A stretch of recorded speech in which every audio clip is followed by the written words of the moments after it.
انا وادي اخلو وباسه تسرب بچه تو باسه دب سب कुछ रस قسم درته خورم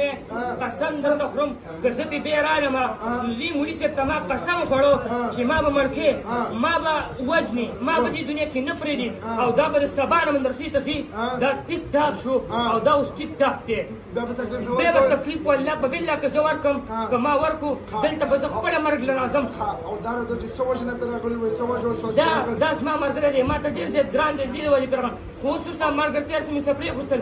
هر څه مې ورسره ختم کړل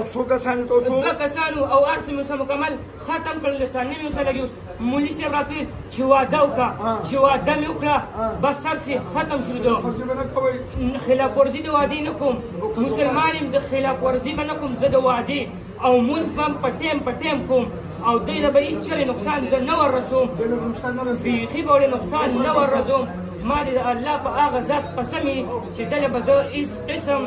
نقصان نه ورکوم نه ورکوم نه ورکوم نه ورکوم كلمة رسول لا إله إلا الله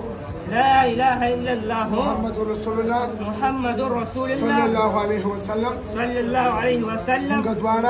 من قدوانا قسمكو مولي صاحب خبره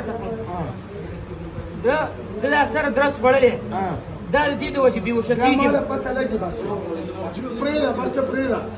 چې د دې نه بېهوشه کېدو ما له پته لګي چې ته دې په بدن کې د نن نه بعد وچلې دي زه به تا حاضره ما ته اسانه بیا تاسو حاضر کړئ بیا ما ته اسانه مونږ قسم خورو دواړه مونږ قسم خورو دواړه الله په کلام باندې د الله په کلام باندې به دې ماشوم ته نه راځو چې بیا به دې ماشوم ته هېڅ چرې نه راځو کور کې نه کور نه بار نه په کور کې نه د کور نه بار نه مدرسه کې او که د خلاف ورزي مې کړې وه بیا به زما مرګ او زه به مې نه وي ته به نه اوسېږي دا جوړ دې مې نه وکړم دې لپاره ښه ورکړم کوشه څه نوم دی څنګه شوې الحمدلله ښه خو یې که نه الحمدلله برابر یې بالکل دندې سپک شو مکمل سپک شو بدن خو ماشاءالله کوم دی شب قدر مجید قدر څه وایي مدرسه وایي که څه وایي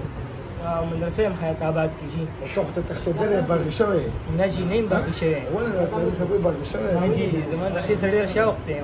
او شوق باندې تللی یم او چې زه بیا تکلیف دي درته نه